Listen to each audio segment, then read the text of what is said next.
Hello guys, நாங்கள் இந்த மாதிரி கோயிலுக்கு போகலாம் அப்படி சொல்லிட்டு நாங்கள் எல்லோரும் கிளம்பிட்டோம். இந்த வீடியோவில் 2 பேர் போஸ்ட்டு வராங்க பார்த்தீங்களா, அவங்க மட்டும்தான் கொஞ்சம் பக்தியானவங்க. காலையிலே கோயிலுக்குலாம் போய் சாமிலாம் கும்பிட்டு வந்துட்டாங்க.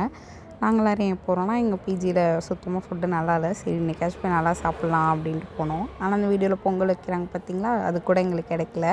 ஏன்னா நாங்கள் வீடியோ எடுத்துகிட்டு போகிறோம், கரெக்டாக முடிஞ்சுது எல்லாமே. சரி ஃபுட்டாச்சும் சாப்பிட்லாம் அப்படின்னு சொல்லிட்டு வெயிட் பண்ணிகிட்டு இருந்தோம். சரி நாங்களும் வெயிட் பண்ணுறோம் வெயிட் மட்டும்தான் பண்ணிகிட்டே இருந்தோம். கடைசியில் எல்லாருமே ரொம்ப ஃபெட்டப் ஆகிட்டோம். அப்புறம் என்னாச்சுன்னா, சரி நீங்களே கேளுங்க. அன்னதானத்தில் லைனில் நிற்கல.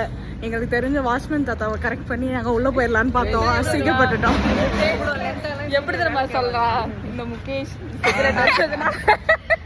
அவருக்கு கேன்சர் வந்துருச்சு. ஆஹா 10க்கு 10 அப்படி ஒரு கிளிப்பாக எடுத்து சேத்தா நான் பண்ண ரியாக்ஷன் கூட எடுக்காத சார். விஸ்வான் ஒரு கருத்து சொல்கிறாங்களாம், வெயிட் பண்ணுங்க நம்ம கேட்போம். நான் அது என்ன கருத்து? வாழ்க்கைன்றது ஒரு வட்டம் மாதிரி. சரி, இது ஒரு அனுபவம் நமக்கு, அவ்வளோதான்.